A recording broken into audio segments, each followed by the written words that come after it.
and I thought I would check in with you today and tell you about the 5 things that you should be doing if you're going to be selling your house in the next year in order to save yourself a little bit of stress. So some of the easiest things to do, of course, are look around and do some cleaning. And that's not only baseboards, that's cabinets. You don't have to do it all at once, but just start thinking about those things that you really don't use. Start with the things that you haven't used in maybe 5 or 10 years, those things that maybe you only bring out on special occasions. Start packing those away, and on those boxes, mark clearly what they are, not only on one side, but consider doing a couple sides and the top of the box. And then determine, are these items that you would want to go back where they were? Meaning, if they were in a kitchen cabinet, would you want them to go back in the kitchen cabinet, or would you want them to be in the garage for maybe a sale or for a different type of storage? And that will start saving you a little bit of time and make you think about, do I really need this item? Could I be taking the time to sell this item? Because if you start 6 months in advance selling some of those items, you will give yourself a little bit more time to make better cash on it instead of just trying to pop it up on Facebook Marketplace and, making something quick and fast. So start thinking about those things so that you're not overwhelming yourself at the end.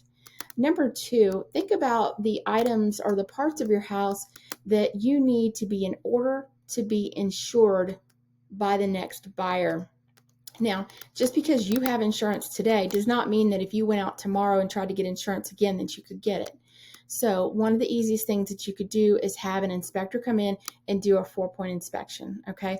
They're going to be checking your roof, your AC, your water heater, and your plumbing, okay? Those items need to be working in order for, or at least have 4 to 5 years of life in them. Let's put it that way. As far as the roof would be working, but it has to have 4 to 5 years of life in it, depending on the insurance company.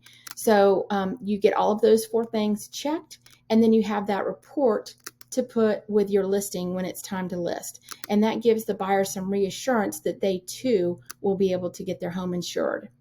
And another reason why that's good for you now is because with different companies pulling out of Florida, this is nothing new, but they are kind of pulling out a little bit faster, and Farmers Insurance is the most recent one that has pulled out. So if you currently have Farmers Insurance, they may not cover you next year. So if you do the 4-point inspection, you'll be able to turn that over to the next companies that you're doing a price quote with. The other thing is start looking at your yard. What does your yard look like? Do you need to simplify it? Maybe you need to weed it. Maybe you need to enhance the grass. Maybe you need to, do a few things in order to give it a little bit of curb appeal. And if you can start that, 6 months in advance, or at least start planning it, it will make things much simpler. Even if you don't do your landscaping until the very end, you'll already have an idea of what you want to do in order to maximize your dollar.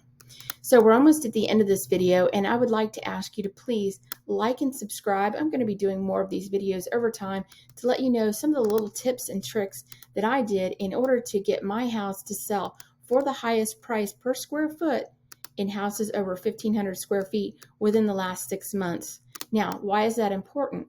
Because the comps that are pulled for your home come within a certain radius around your home, and they start within the closest 6 months to when you want to sell. The appraiser can go back a year, and they can go back further than that, but typically they want to go as close to possible to when you're selling, and they want houses that are as close to being like yours in your neighborhood. The other things that I would consider doing for your house is looking around and looking, do I need to paint? Do I need to touch up? And do I need to do any wood damaging organism repairs? Now, if you would like any more information on any of these topics that I've talked about, call me. I'm at 904-994-2854, and I look forward to speaking with you. And this is Theresa Robertson with Rosa Realty, North Florida. Thanks so much.